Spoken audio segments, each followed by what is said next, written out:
Hello friends, super കൺമണി സീരിയലിന്റെ ഇന്നത്തെ എപ്പിസോഡിന്റെ റിവ്യൂലേക്ക് എല്ലാവർക്കും സ്വാഗതം. അങ്ങനെ വീട്ടിൽ തിരിച്ചെത്തുന്ന ബലരാമൻ ഭാഗ്യശ്രീ അന്വേഷിക്കുന്നുണ്ടെങ്കിലും ഭാഗ്യശ്രീ എവിടെയും കാണുന്നില്ല. തുടർന്ന് റൂം തുറന്ന് നോക്കുമ്പോഴാണ് സുമിത്രയും ഗുണ്ടകളും ചേർന്ന് ഭാഗ്യശ്രീയെ കെട്ടിയിട്ടിരിക്കുന്നത് ബലരാമൻ കാണുന്നത്. ബലരാമൻ അത് കണ്ടിട്ട് സഹിക്കില്ല. വേഗം ചെന്ന് ഭാഗ്യശ്രീയെ രക്ഷിക്കാൻ ശ്രമിക്കുന്നതും സുമിത്രയുടെ ഗുണ്ടകളെ ചേർന്ന് ബലരാമനെ അറ്റാക്ക് ചെയ്യാൻ തുടങ്ങുകയാണ്. ഭാഗ്യശ്രീയെ രക്ഷിക്കുന്നതിൽ നിന്നും തടഞ്ഞു നിർത്തുകയാണ് അവർ. അവരെ പിടിച്ചു മാറ്റി ഭാഗ്യശ്രീയെ രക്ഷിക്കുന്നതിനായിട്ട് ബലരാമൻ ആവുന്നത്ര ശ്രമിക്കുന്നുണ്ടെങ്കിലും അവരെ പിടി വിടാതെ തന്നെ നിൽക്കുകയാണ് ചെയ്യുന്നത്. ഇതേ സമയം സുമിത്രയും അങ്ങോട്ട് വരുന്നു. ബലരാമൻ ഗുണ്ടകളിൽ നിന്ന് രക്ഷപ്പെടാൻ ശ്രമിക്കുമ്പോൾ സുമിത്ര ഇത് കണ്ടുകൊണ്ട് നിൽക്കുകയാണ്. ഒടുവിൽ ബലരാമൻ അവരെ തള്ളി മാറ്റി തന്ത്രനായെന്ന് മനസ്സിലാക്കുന്നതും സുമിത്ര ആ തക്കം നോക്കി പുറകിൽ നിന്ന് വന്ന് ബലരാമനെ കുത്തി വീഴ്ത്തുകയാണ് കേട്ടോ. കത്തികൊണ്ട് ഒന്നല്ല 2-3 തവണ ആഴത്തിൽ കുത്തുന്നുണ്ട്. ഭാഗ്യശ്രീക്കും ആകെ ഭയമാകുന്നു. പക്ഷെ നിസ്സഹായിയായി കണ്ടു നിൽക്കാനേ സാധിക്കുന്നുള്ളൂ. തന്നെ കുത്തിയത് സുമിത്രയാണെന്നുള്ള കാര്യം കൂടെ ബലരാമന് മനസ്സിലാവുന്നുണ്ട്. അമ്മയെന്ന് വിളിച്ചുകൊണ്ടാണ് കുത്തേറ്റ ബലരാമൻ താഴേക്ക് വീഴുന്നത്. അതിനുശേഷം കാണിക്കുന്ന കേസിൽ അകപ്പെട്ടതുകൊണ്ട് തന്നെ അന്യുത്തിന് തന്റെ പോലീസ് യൂണിഫോം എല്ലാം ഊരി കൊടുക്കേണ്ടി വരികയാണ്.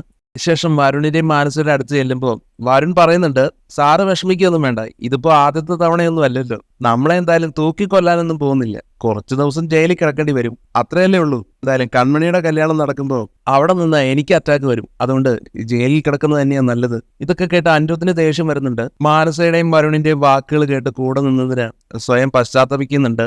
രണ്ടുപേരെയും കുറ്റപ്പെടുത്തുന്നുണ്ട്. ഞാൻ എത്ര തവണ വാൺ ചെയ്തതാ, കൃഷ്ണനോടും കൺമണിയോടും കളിക്കുമ്പോൾ സൂക്ഷിച്ചു വേണമെന്നും. ഒക്കെ പെർഫെക്റ്റ് ആണ്. ഇതോടുകൂടി നേട്ടങ്ങൾ കൊണ്ടങ്ങ് മലമറിക്കും. ഞാൻ DGP ആവും. എന്നിട്ടിപ്പോ അവസാനം എന്നെയും കൂടെ പെടുത്തിയില്ലേ എന്ന് ചോദിക്കുകയാണ്. അപ്പൊ വരുൺ തിരിച്ചു പറയുകയാണ്, എടാ അനിരുദ്ധേ, വലിയ ബഹളമൊന്നും വെക്കണ്ട.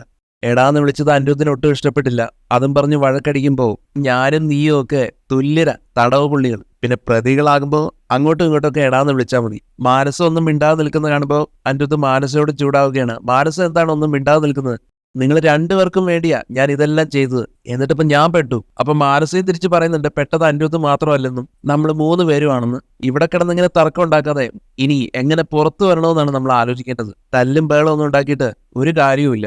കാര്യങ്ങളൊക്കെ കൃത്യമായിട്ട് തന്നെയാണ് ചെയ്തത്. പക്ഷെ കൺമണി പുറകെ ഉണ്ടായിരുന്നത് അറിഞ്ഞില്ലായിരുന്നല്ലോ. എന്നാൽ അതും മാനസയുടെ ബുദ്ധിമോശം കൊണ്ടാണെന്ന് ഞാൻ മുമ്പേ പറഞ്ഞിട്ടുണ്ടായിരുന്നല്ലോ. കൺമണിയും കൃഷ്ണും ഒരുമിച്ചുള്ളപ്പോ അവരെ തകർക്കാൻ പറ്റില്ല എന്ന് അങ്ങനെ ചോദിക്കുന്നുണ്ട് അനിരുദ്ധ്. ഇതേ സമയത്താണ് ദക്ഷ വരുന്നത്. ദക്ഷയോട് അപേക്ഷിക്കുന്നുണ്ട് അനിരുദ്ധ്, മാഡം ദയവ് ചെയ്ത് FIR ഇടരുത്. ഡിപ്പാർട്ട്മെന്റിന്റെ ആളല്ലേ ഞാനും മാഡം ഒക്കെ. ഇനി ഇത് ആവർത്തിക്കില്ല. ഒരു ക്രൈം നടന്നു എന്നുള്ള വിവരം കിട്ടിയാ പോലീസ് അങ്ങോട്ട് ചെല്ലണ്ടേ. ഞാനും അത്രേ ചെയ്തുള്ളൂ. അനിരുദ്ധ് ഇങ്ങനെ നല്ല പിള്ള ചമയെന്ന് കണ്ടിട്ട് ദക്ഷയ്ക്ക് ദേഷ്യമാണ് തോന്നുന്നത്. അനിരുദ്ധിന്റെ ഷർട്ടിനെ കുത്തിപ്പിടിച്ചുകൊണ്ട് ചോദിക്കുകയാണ്, ആ ക്രൈം നടത്തിയത് നീയും കൂടെ ചേർന്നിട്ട് അല്ലേടാന്നു. ഞങ്ങളൊക്കെ ഇടുന്ന യൂണിഫോമിന്റെ വാല്യൂ ആണ് നിന്നെപ്പോലുള്ളവർ നശിപ്പിക്കുന്നതെന്നും നിന്നെയൊന്നും വെറുതെ വിടില്ലെന്നും മാക്സിമം ശിക്ഷ തന്നെ വാങ്ങിത്തരുമെന്നും നീ പോലീസ് ആയതുകൊണ്ട് പ്രത്യേകിച്ചൊന്നുമെല്ലാം ദക്ഷ വെല്ലുവിളിയോടെ തന്നെ പറയുന്നുണ്ട് അനിരുദ്ധിനോട്. വരുണിനും മാനസയ്ക്കും നല്ലത് കൊടുക്കുന്നുണ്ട്. വരുണിനോട് പറയുകയാണ്, നിനക്ക് കൺമണിയെ കെട്ടണമല്ലേടാ. മാനസയോട് ചോദിക്കുന്നുണ്ട്, നിനക്കാണെങ്കിൽ കൺമണിയെ തീർക്കാതെ പറ്റില്ല, അതിനുവേണ്ടി എന്തും ചെയ്യും. വരുണപ്പ ഇതിനിടയിൽ ദക്ഷയോട് പറയുക, അതെ എല്ലാം പറഞ്ഞ് അവസാനിപ്പിക്കാം, പക്ഷെ മാഡം ഒരു കാര്യം ചെയ്യണം. കൺമണിയോട് പറയണം എന്നെ കല്യാണം കഴിക്കാൻ. കൺമണിയോട് എന്നെ കല്യാണം കഴിക്കാൻ പറ, എനിക്കൊന്ന് സെറ്റാക്കി താ, പിന്നെ ഞാൻ നല്ലവനായിട്ട് ജീവിച്ചോളാം. ഇതങ്ങോട്ട് കേൾക്കുന്നതും കർണക്കൊറ്റി നോക്കി കൊടുക്കുന്നുണ്ട് വരുണിന്റെ. എന്നിട്ട് ദക്ഷ ചോദിക്കുകയാണ്, ഒരു പാവം പെണ്ണിനെ ജീവിക്കാൻ അനുവദിക്കില്ലേടാ നീ? അവൾ ആരാന്നാ നിന്റെ വിചാരം? അവളുടെ വില എന്താണെന്ന് നിനക്കറിയോ? ഇന്ന് ഇന്ത്യയിലെ ഏറ്റവും വലിയ കലാകാരിയാണ് അവൾ. നീയൊക്കെ എത്ര ജന്മം ജനിച്ചാലും അവളുടെ 7 അയലത്തെത്താൻ പറ്റില്ല. എന്നിട്ട് നിനക്ക് അവളെ കെട്ടണം പോലും. എടാ, ഒരു 10 വർഷമെങ്കിലും എടുക്കും നീ ജയിലിൽ നിന്ന് പോരാൻ. അപ്പോഴേക്കും അവളുടെ പിള്ളേര് സ്കൂളിൽ പഠിക്കുന്നുണ്ടാവും. പിന്നെ ഞാൻ എങ്ങനെയാടാ അവളെ നിനക്ക് കെട്ടിച്ചു തരുന്നത്? ഇത്രയും കേൾക്കുന്നതും വരുണിന് തൃപ്തിയായി വായടഞ്ഞു പോകുന്നുണ്ട്. FIR റെഡിയാവുന്ന ആ സമയത്താണ് ജയമോനും ഹേമയും അവിടേക്ക് എത്തി മാനസയ്ക്ക് വേണ്ടി റിക്വസ്റ്റ് ചെയ്യുന്നത്, മാഡം ഒരു തവണത്തേക്ക് അവളോട് ഒന്ന് ക്ഷമിക്കണം. ഇവിടെ വെച്ച് എന്ത് ശിക്ഷയും വേണമെങ്കിൽ കൊടുത്തോളൂ. ദയവ് ചെയ്ത് കോടതിയിലേക്ക് അയക്കരുത്. അവളുടെ ഭാവി ഇല്ലാതാക്കരുത്. എന്നാൽ ഇതെല്ലാം കേട്ട് ദക്ഷയ്ക്ക് ദേഷ്യമാണ് അവരോട് തോന്നുന്നത്. ഇവളെപ്പോലൊരു പെണ്ണല്ലേ കൺമണിയെന്നും അവളുടെ ഭാവി നിങ്ങളുടെ മകൾ ഇല്ലാതാക്കാൻ നോക്കിയതോ എന്ന് ചോദിക്കുകയാണ്. കൺമണിയെ ഏതൊക്കെ തരത്തിലാ ഈ മാനസ ദ്രോഹിക്കാൻ ശ്രമിച്ചത്? അതിനെക്കുറിച്ചൊന്നും നിങ്ങൾക്ക് പറയാനില്ലേ? അവളെ പലവട്ടം ആക്രമിക്കാൻ ആളെ അയച്ചില്ലേ? കള്ളക്കേസിൽ ജയിലിൽ അയച്ചില്ലേ? കൺമണിയോടുള്ള പക കാരണം അലിഗയെ തന്നെ തകർക്കാൻ നോക്കിയില്ലേ? ബാംഗ്ലൂരിലെ ഓഫീസിലും കുഴപ്പങ്ങൾ ഉണ്ടാക്കിയില്ലേ? ഇതൊക്കെ നിങ്ങൾക്കും അറിയാവുന്ന കാര്യമല്ലേ? അതുകൊണ്ട് ഇവളെ ഇപ്പോഴെങ്കിലും ജയിലിലാക്കിയില്ലെങ്കിൽ നിങ്ങളെയും കൂടെ ഇവളെ ഇല്ലാതാക്കും. സ്വന്തം ജയത്തിനു വേണ്ടിയും ഇവൾ അച്ഛനെയും അമ്മയും വരെ കൊല്ലാൻ മടിക്കില്ല. ഏതായാലും പറ്റിയ കൂട്ടുകാരാണ് ഇവർക്കുള്ളതെന്ന് വരുണിനെ അനിരുദ്ധിനെയും ഉദ്ദേശിച്ച് പറയുന്നുണ്ട് ദക്ഷ. ഇതൊക്കെ കേട്ടിട്ടും ഹേമ വീണ്ടും മാനസയ്ക്ക് വേണ്ടി അപേക്ഷിക്കുകയാണ്. മാഡം പറയുന്നതൊക്കെ സത്യമാണ്, ഞങ്ങൾ നിഷേധിക്കുന്നില്ല. പക്ഷെ മാഡം, ഞാനൊരു അമ്മയാ എന്നിങ്ങനെ പറഞ്ഞു വരുന്നതും ശരിയാ, നിങ്ങൾ മാനസയുടെ അമ്മയാ. പക്ഷെ കൺമണിക്ക് അമ്മ എന്ന് വിളിക്കാൻ പോലും ഈ ലോകത്ത് ആരുമില്ല. അവൾക്ക് വേണ്ടി കരയാനും കാല് പിടിക്കാനും ഒരമ്മയില്ല. ഹേമ പിന്നെയും കെഞ്ചുകയാണ്. ഇതൊക്കെ കണ്ട് മാനസിക ദേഷ്യം വരുന്നുണ്ട്. ഹേമയെ ഉപദേശിക്കുന്നുണ്ട്. അമ്മ അപേക്ഷിക്കാനൊന്നും പോണ്ട, എന്റെ കാര്യം ഞാൻ നോക്കിക്കോളാം. അപ്പോഴും മാനസയുടെ അഹങ്കാരം കണ്ടിട്ട് ജയമോഹന് ദേഷ്യം വന്നിട്ട് ജയമോഹൻ വന്നിട്ട് മാനസയുടെ കാരണം നോക്കി പുകയ്ക്കുന്നുണ്ട്. ജയമോഹന് അടി കൊടുക്കുന്നത് ദക്ഷ പറയുന്നത് ഈ അടിയൊക്കെ കൊടുക്കേണ്ടത് മുമ്പേ ആയിരുന്നു. ഏതായാലും നിങ്ങളെ ഞാൻ കുറ്റം പറയുന്നില്ല. പല രക്ഷകർത്താക്കളും ഇങ്ങനെയാ. മക്കള് തെറ്റ് ചെയ്യുന്ന സമയത്ത് കണ്ണടയ്ക്കും. കുറച്ചുകൂടെ കഴിയുമ്പോൾ കാര്യങ്ങൾ കയ്യിൽ നിൽക്കില്ല. മക്കള് തിരിച്ചു തരുന്ന സ്റ്റേജ് ആവും. ഇനിയിപ്പോ നിങ്ങൾ ബുദ്ധിമുട്ടുകയൊന്നും വേണ്ട, മാക്സിമം ശിക്ഷ ഞങ്ങൾ തന്നെ വാങ്ങിക്കൊടുത്തോളാം. വകുപ്പ് നാർക്കോട്ടിക് ആക്ടിലെ 22B 10 വർഷം ജയിലിൽ കിടക്കും. കഠിന തടവ്. ഇളവൊന്നും പ്രതീക്ഷിക്കണ്ട. 10 വർഷം ജയിലിൽ കഠിന തടവെന്നൊക്കെ കേട്ടിട്ട് ഹേമയ്ക്കും ജയമോഹനും സഹിക്കാൻ പറ്റുന്നില്ല. അത് കേട്ട ഷോക്കില് ഹേമയ്ക്ക് ബോധക്കേടൊക്കെ വരികയാണ്. ഹേമയ്ക്ക് വേണ്ട കെയർ കൊടുക്കാൻ പോലീസുകാരെ പറഞ്ഞേൽപ്പിച്ച് ദക്ഷ അവിടെ നിന്ന് പോകുന്നു. ദക്ഷയുടെ ആറ്റിറ്റ്യൂഡ് കണ്ടിട്ട് അനിരുദ്ധിന് ഒരു കാര്യം മനസ്സിലാവുകയാണ്. ഇനി ഒരു രക്ഷയുമില്ല, ഒരിളവും പ്രതീക്ഷിക്കണ്ട, നമ്മൾ എന്തായാലും ജയിലിൽ പോകും. പക്ഷേ എനിക്കങ്ങനെ ജയിലിൽ പോകാനൊന്നും പറ്റില്ല. അതുകൊണ്ട് കോടതിയിൽ നിങ്ങൾ കുറ്റം ഏറ്റെടുത്തോണം, ഞാൻ നിരപരാധിയാണെന്ന് പറയണം. എന്നാൽ വരുൺ അതിനെ സമ്മതിക്കുന്നില്ല. അതങ്ങ് പള്ളിയിൽ പോയി പറഞ്ഞാൽ മതിയെന്നും എനിക്ക് ജയിലിൽ വർത്താനം പറഞ്ഞിരിക്കാൻ ഒരാളെ വേണം. അത് കേട്ട് അനിരുദ്ധിന് ദേഷ്യം വരുന്നുണ്ട്. അടിക്കാനൊക്കെ തുടങ്ങുന്നുണ്ട് വരുണിനെ. ഈ വീഡിയോ ഒക്കെ കണ്ടിട്ട് അവിടെയുള്ള പോലീസുകാരൻ അനിരുദ്ധിനെ വഴക്ക് പറയുകയാണ്. CA ഒക്കെ മുമ്പായിരുന്നു, ഇനി അലമ്പുണ്ടാക്കിയ നല്ല ഇടി കിട്ടുമെന്ന് അയാൾ വരട്ടുകയാണ്. അനിരുദ്ധിന് പിന്നെ തന്റെ ദേഷ്യം തീർക്കാൻ പറ്റാതെ വരുന്നു. വരുണിന് സന്തോഷവും. ഇവിടെ ബലരാമനാണെങ്കിൽ മരണത്തോട് മല്ലിട്ടുകൊണ്ടാണ് കിടക്കുന്നത്. അല്പം ജീവൻ മാത്രം ബാക്കിയുണ്ട്. ഏത് നിമിഷവും എന്തും സംഭവിക്കാമെന്നുള്ള കണ്ടീഷനിലാണ് കിടക്കുന്നത്. ബലരാമന്റെ ഈ അവസ്ഥ കണ്ട് പൊട്ടിക്കരയാൻ മാത്രമേ ഭാഗ്യശ്രീക്കും ഇപ്പൊ കഴിയുന്നുള്ളൂ. നിലത്ത് കിടക്കുന്ന ബലരാമനെ സുമിത്ര പിന്നെ എണീപ്പിച്ചിരുത്തുന്നുണ്ട്. എന്നിട്ട് ഭാഗ്യശ്രീയോട് വലിയ വിജയീഭാവത്തിൽ ചോദിക്കുകയാണ്, തീർന്നോടി നിന്റെ അഹങ്കാരമൊക്കെ? പലവട്ടം ഞാൻ പറഞ്ഞതാ ഇവനെ വിട്ടു പോകാൻ, നീ അനുസരിച്ചില്ലല്ലോ. എന്നിട്ടിപ്പോ എന്തായി? ഇവനിതാ ചോര വാർന്ന് മരിക്കാൻ പോവുകയാ. ഇവന്റെ പിന്നാലെ നീയും അവസാനിക്കും. രാമൻ തിരിച്ചു പോകുമെന്നല്ലേ നീ പറഞ്ഞത്? അവൻ തിരിച്ചു പോകും പരലോകത്തേക്ക്. വയ്യാതിരിക്കുന്ന ബലരാമനോടും അവസാന ആഗ്രഹം എന്തെങ്കിലും ഉണ്ടെങ്കിൽ പറയാനും ഇവിടെ നിന്ന് സാധിപ്പിച്ചു തരാൻ പറ്റുന്നതാണെങ്കിൽ ഞാൻ സാധിപ്പിച്ചു തരാമെന്നൊക്കെ സുമിത്ര പറയുന്നത് കേട്ടിട്ട് ബലരാമന് തിരിച്ചു പ്രതികരിക്കാനൊന്നും സാധിക്കുന്നില്ല. തുടർന്ന് സുമിത്ര ചോദിക്കുകയാണ്, നിനക്ക് നിന്റെ പുതിയ അച്ഛന്റെ അമ്മയുടെ അടുത്ത് സംസാരിക്കണം. പക്ഷേ ഫോൺ ചെയ്ത് തന്നാലും നിന്റെ ശബ്ദം പുറത്തേക്ക് വരില്ലല്ലോ. എന്റെയും ബാലുവിന്റെയും നേരെ നീ അന്ന് തോക്കെടുത്തതൊക്കെ അല്ലേ, അന്ന് ഉറപ്പിച്ചതാടാ നിന്റെ അവസാനമെന്നൊക്കെ സുമിത്ര അഹങ്കാരത്തോടെ പറയുന്നുണ്ട്.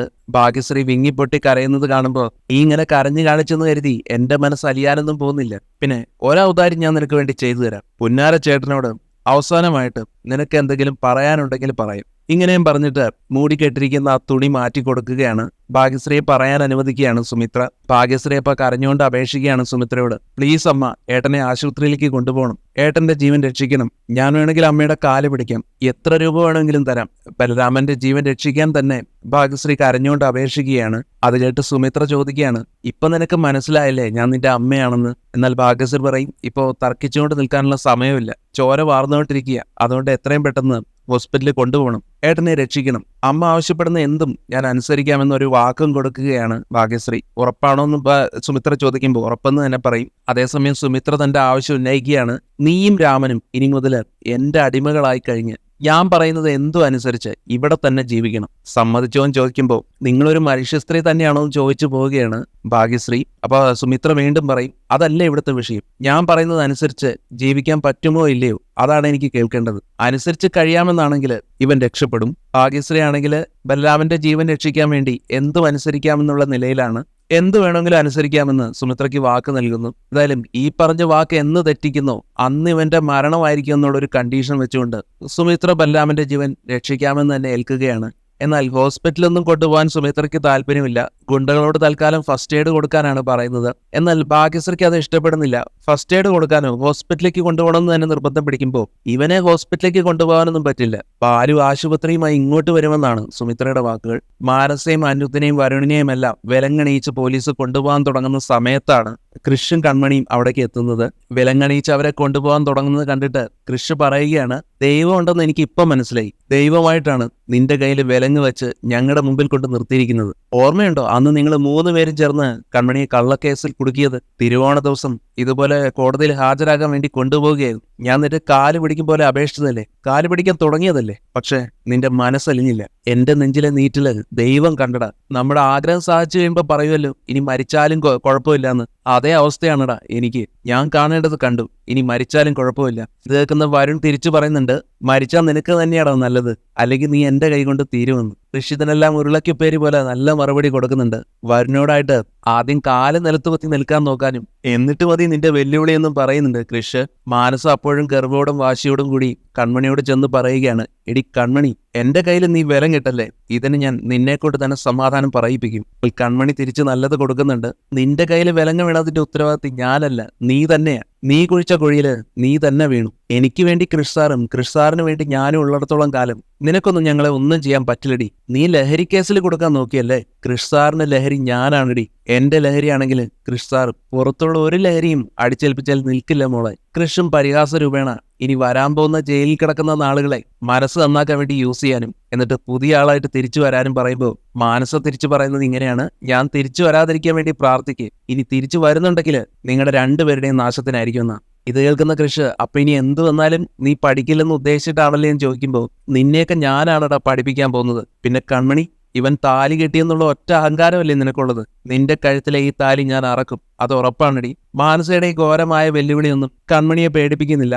കൺമണി ശക്തമായി പ്രതികരിക്കുകയാണ്, നിനക്ക് ചങ്കൂറ്റം ഉണ്ടെങ്കിൽ എന്റെ താലി വലിച്ചു പൊട്ടിക്കാൻ പറഞ്ഞിട്ട്. അങ്ങനെ വന്നാൽ അതിന്റെ ശിക്ഷ ഇതുപോലെ ജീവപര്യന്തമായിരിക്കില്ല, നിന്റെ ജീവൻ തന്നെ ഞാൻ എടുക്കുമെന്നാണ്. ഏതായാലും ഇവിടെ വഴക്കും പൊട്ടിത്തെറിയൊക്കെ നടക്കുന്നത് കൊണ്ട് തന്നെ അത് അനുവദിക്കാൻ കഴിയാത്തത് കൊണ്ട് 3 പിടിച്ച് കൊണ്ടുപോകുന്നുണ്ട് പോലീസ്. മാനസയെ കൊണ്ടുപോകുന്നതിനിടയിലും കൺമണിയുടെ നേരെ തിരിഞ്ഞു നോക്കിയിട്ട് നിന്റെ താലി ഞാൻ പൊട്ടിച്ചിരിക്കുമെന്ന് ശപഥം എടുത്തുകൊണ്ടാണ് മാനസയുടെ പോക്ക്. കൺമണി അത് കേട്ടൊന്ന് ടെൻഷൻ ആവുന്നുണ്ടെന്ന് മനസ്സിലാക്കുന്നതും കൃഷ് കൺമണിയെ സമാധാനിപ്പിക്കാൻ ശ്രമിക്കുന്നുണ്ട്. നീ എന്തിനാ ടെൻഷൻ അടിക്കുന്നത്, അവള് പറഞ്ഞു കേട്ടിട്ടാണോ? അവൾ ഈ താലി തൊടുക പോലുമില്ല, പിന്നെയല്ലേ പൊട്ടിക്കാൻ. എങ്കിലും കൺമണി വിഷമത്തോടെ പറയുന്നുണ്ട്, എന്നാലും അവള് താലി പൊട്ടിക്കുമെന്നൊക്കെ പറഞ്ഞു കേട്ടപ്പോ എനിക്ക് എന്തോ ഒരു പേടി പോലെ. ഇതിന്റെ കഴുത്തിലില്ലെങ്കിൽ പിന്നെ ഞാനില്ലെന്ന് കൺമണി പറയുന്നതും, ഇത് നിന്റെ കഴുത്തിലില്ലെങ്കിൽ നീ മാത്രമല്ല ഞാനും കാണില്ല, അതുകൊണ്ട് തന്നെ മരണം വരെ ഇത് നിന്റെ കഴുത്തിൽ കാണും. എന്റെ വാക്കുകൾ കേൾക്കുമ്പോൾ കൺമണിക്ക് സമാധാനാവുന്നുണ്ട്. കൺമണിയും കൃഷ്ണനെയും കാണുന്ന ദക്ഷ, നിങ്ങൾ മുകളിൽ പോയി സ്റ്റേറ്റ്മെന്റ് കൊടുക്കാനും വിശദമായിട്ടും കൃത്യമായിട്ടും തന്നെ വേണം മൊഴി കൊടുക്കാനെന്നും എല്ലാം ദക്ഷ പറഞ്ഞു കൊടുക്കുന്നുണ്ട്. അങ്ങനെ തന്നെ ചെയ്യാമെന്ന് കൃഷ്ണൻ കൺമണിയും സമ്മതിക്കുന്നു. കൃഷ്ണൻ കൺമണി അങ്ങനെ സ്റ്റേറ്റ്മെന്റ് കൊടുക്കാനായി മുകളിലേക്ക് പോകാൻ തുടങ്ങുന്നതും പെട്ടെന്നാണ് കൃഷ്ണനോടൊന്ന് നിൽക്കാൻ പറഞ്ഞുകൊണ്ട് ജയമോനും ഹേമയും അങ്ങോട്ട് വരുന്നത്. കൺമണിയും കൃഷ്ണനും അപ്പൊ അവരുടെ അടുത്തേക്ക് ചെല്ലുന്നുണ്ട്. തുടർന്ന് ഹേമ മാനസയ്ക്ക് വേണ്ടി കൃഷ്ണനോടും കൺമണിയോടും ക്ഷമയെല്ലാം ചോദിക്കുന്നുണ്ട്. ഇന്നത്തെ ദിവസം തന്നെ അവളെ നശിപ്പിച്ചു, പക്ഷെ എന്റെ മോളായിൽ പോയില്ലേ, അവള് ജയിലിൽ കിടക്കുന്നത് ഞങ്ങൾക്ക് സങ്കല്പിക്കാൻ പോലും ആവില്ല. ഇനി എന്താണ് ചെയ്യേണ്ടതെന്നും അറിയില്ല. അതുകൊണ്ട് കേസ് ഇല്ലാതാക്കാൻ നിങ്ങൾ തന്നെ ഒന്ന് സഹായിക്കാൻ കൃഷ്ണനോടും കൺമണിയോടും കെഞ്ചുകയാണ് ഹേമ. എന്നാൽ കൃഷ് അവരോട് പറയുന്നത്, ആന്റിയുടെ അങ്കിളിന്റെ സങ്കടം എനിക്കറിയാം, പക്ഷേ മാനസ ഈ ജയിൽ ശിക്ഷ അനുഭവിക്കണം. ഇപ്പൊ തന്നെ അവള് വെല്ലുവിളിച്ചിട്ടാണ് പോയിരിക്കുന്നത്, കൺമണിയുടെ കഴുത്തിലെ താലി പൊട്ടിക്കുമെന്നൊക്കെ.